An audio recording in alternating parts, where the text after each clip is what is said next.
اعوذ باللہ السمیع العلیم من الشیطان اللعین الرجیم بسم اللہ الرحمن الرحیم الحمد للہ وکفی والسلام علی عبادہ الذین اصطفی اما بعد فقد قال اللہ سبحانہ وتعالی فی محکم کتابہ المبین بسم اللہ الرحمن الرحیم الحمد للہ رب العالمین الرحمن الرحیم مالک یوم الدین ایاک نعبد و ایاک نستعین اہدنا الصراط المستقیم صراط الذین انعمت علیہم غیر المغضوب علیہم ولا الضالین۔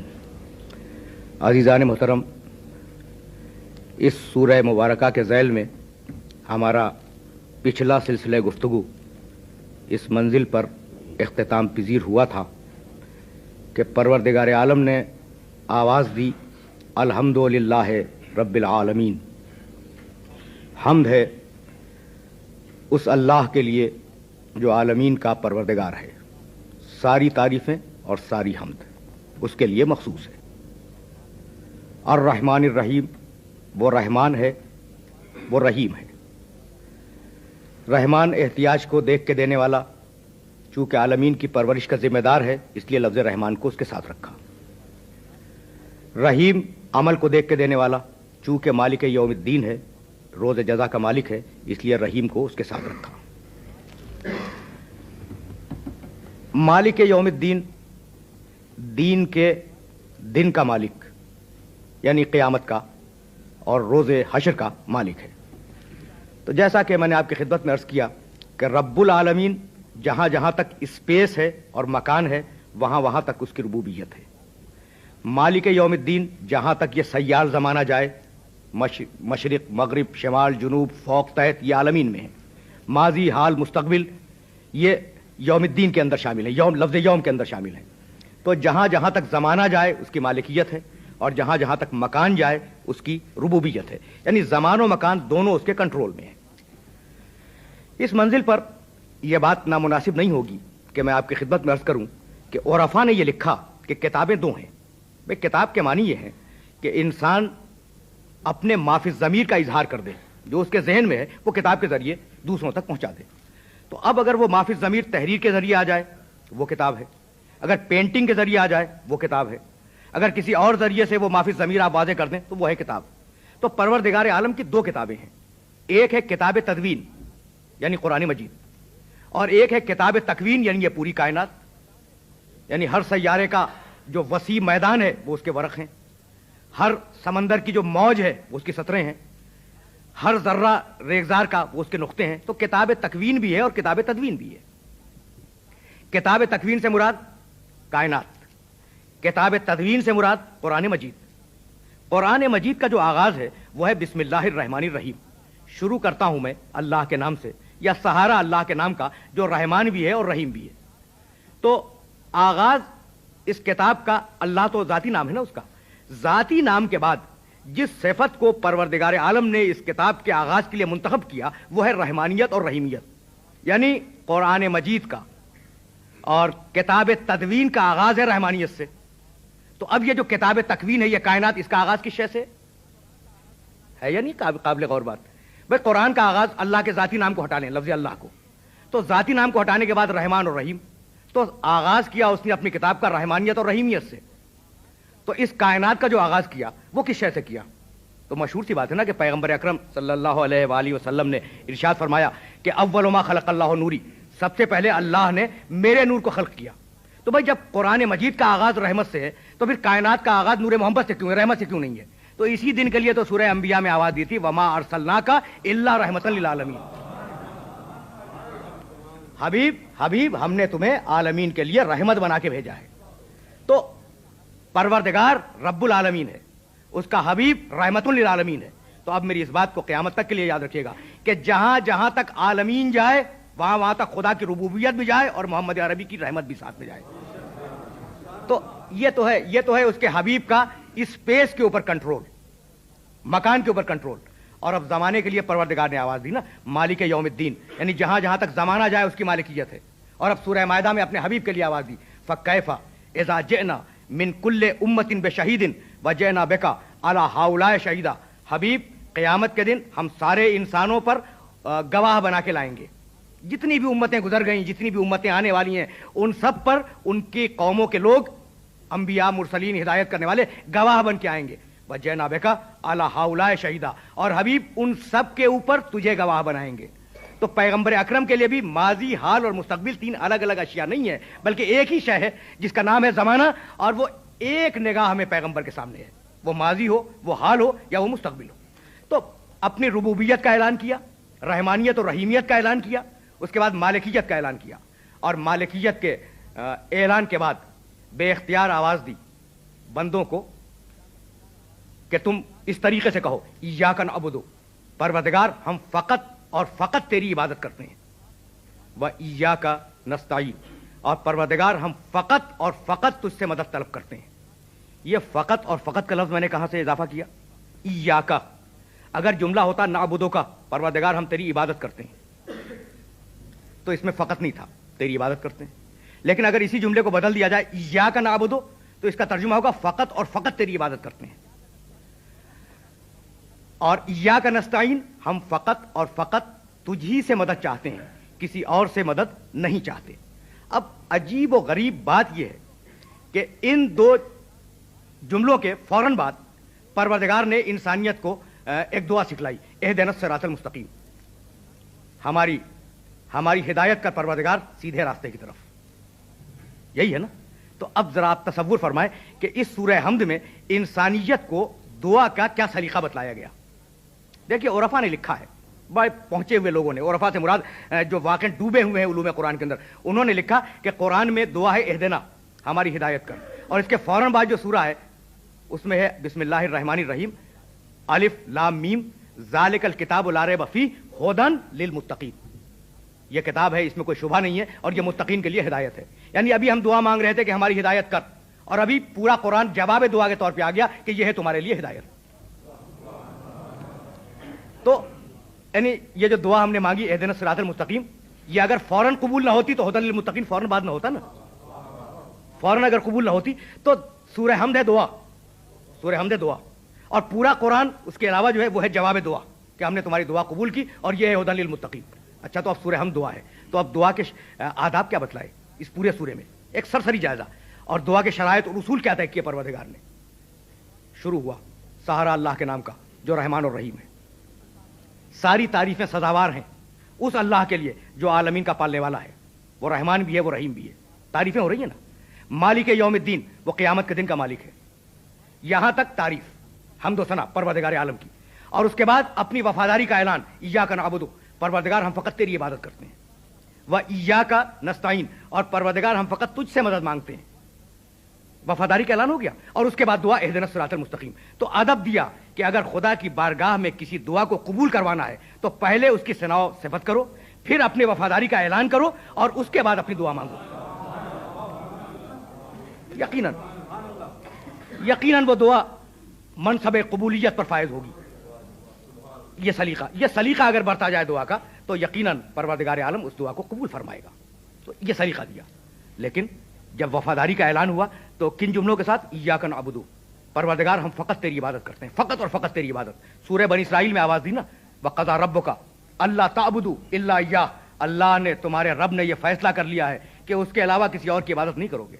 تو عبادت حق ہے فقط اور فقط پروردگار عالم کا، کسی اور کی عبادت نہیں ہو سکتی، نہ تلوار کی ہوگی، نہ اقتدار کی ہوگی، نہ سیف کی ہوگی، نہ قلم کی ہوگی، عبادت فقط اور فقط اللہ کی ہوگی۔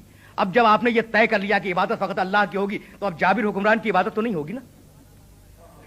اب تلوار کے زور سے کوئی شخص بات کو منوانا چاہے تو اس کی بات تو نہیں مانی جائے گی نا، عبادت فقط اللہ کی، اور مدد فقط اللہ سے۔ دو الفاظ ہیں اور دونوں بڑے کلیدی ہیں، عبادت، استعانت، فقط اللہ کی عبادت اور فقط اللہ سے استعانت۔ اچھا، تو اب فقط اللہ سے استعانت ہے تو اب کیا ہم کسی اور سے استعانت طلب نہ کریں یا کسی اور کو وسیلہ قرار نہ دیں استعانت کے لیے؟ تو اگر ایاک نعبد سمجھ میں آ جائے تو خدا کی قسم ایاک نستعین خود بخود سمجھ میں آ جائے گا۔ یہ ایاک نعبد بہت کلیدی ہے، بہت ہی کلیدی ہے۔ عبادت فقط اللہ کی، بھئی اگر غیر اللہ کی آپ نے عبادت کی تو شرک ہوگا یا نہیں ہوگا؟ اور اس کے فوراً بعد کا جملہ ہے استعانت فقط اللہ سے، مدد فقط اللہ سے. تو اگر غیر اللہ سے مدد مانگے تو وہ شرک ہوگا یا نہیں ہوگا؟ تو اگر ایاک نعبد سمجھ میں آ جائے تو ایاک نستعین خود سمجھ میں آ جائے گا. بھائی عبادت تو اب اللہ کی ہے نا. اور افضل ترین عبادت کیا ہے؟ نماز. افضل ترین عبادت ہے.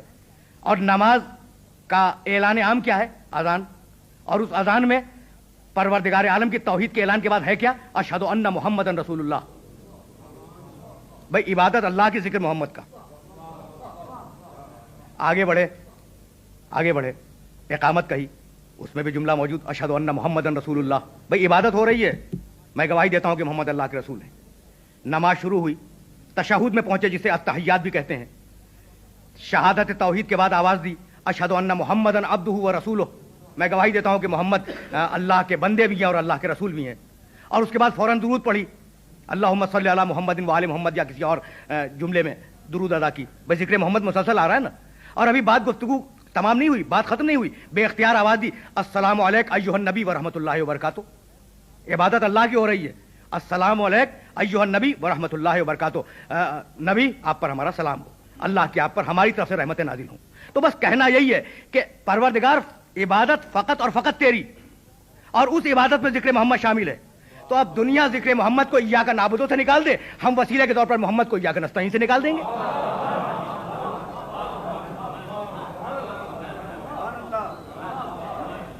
تو ایاک نعبد و ایاک نستعین، پروردگار فقط اور فقط تیری عبادت ہوگی، اور پروردگار ہم فقط اور فقط تجھ سے مدد مانگیں گے.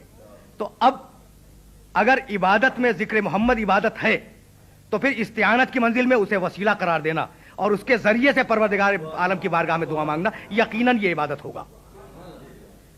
وفاداری کا اظہار کیا، اور وفاداری کے اظہار کے بعد بے اختیار دعا کے جملے سکھلائے. اہدنا الصراط المستقیم، پروردگار ہماری ہدایت کر صراط مستقیم کی طرف. میری ہدایت کر نہیں،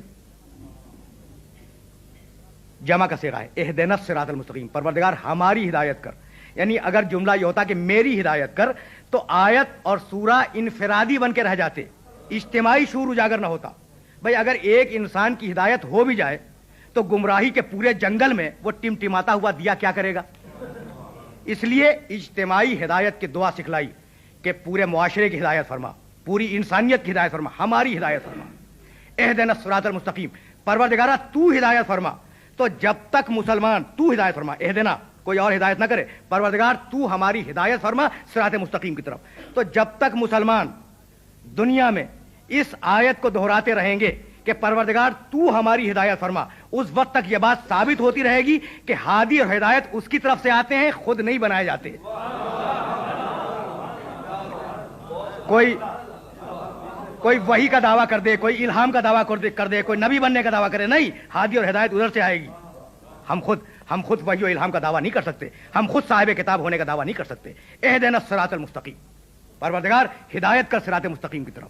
صراط الذین انعمت علیہم، اب شخصیتیں سامنے آ رہی ہیں.